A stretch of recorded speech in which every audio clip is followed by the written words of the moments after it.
when Jesus did the Sermon on the Mount of Olives, he was said to have been at the high point of his consciousness. He was speaking from the apex, from the top, the pyramid, the eye at the top of the pyramid. That's what the Sermon on the Mount of Olives represents. Also, when he was crucified, they say that he was crucified at the place of the skulls, a place called Golgotha. Now, if you research the skull, inside the skull you have the two highest points in the physiological body. You have the crown chakra and you have the pineal chakra.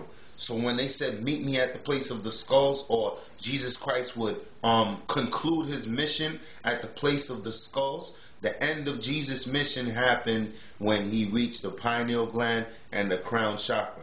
He couldn't go no higher on the physical plane with his teachings, so he had to exit this realm of possibility. And that's just what I've learned on that subject.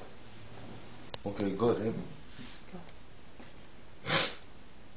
Well, Jesus no longer had any work to do on the planet Earth after he reached the apex, because he reached self-actualization. Just like a lot of people say, when you figure out the mystery behind life, you die because there's no need for you to be here anymore. Well, it was very similar. So you got to look at Jesus not only as a historical figure, but the symbolisms behind his life. Everything was very symbolic, and it applies today, 2,000 years later. So yeah, Jesus reached the apex. He went as high as he could go on his plane.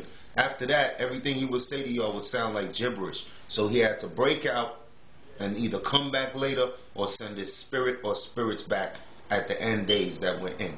I'm not trying to get theological on y'all or philosophical, but you can see the changes in the world. The consciousness of the people is growing, and that has a lot to do with the things that took place 2,000 years ago in the land of Canaan. And it all basically comes down to knowledge of self. And you see everybody walking around today trying to get knowledge of self or be conscious or elevate. It all had to do with what happened at Golgotha, the place of the skulls.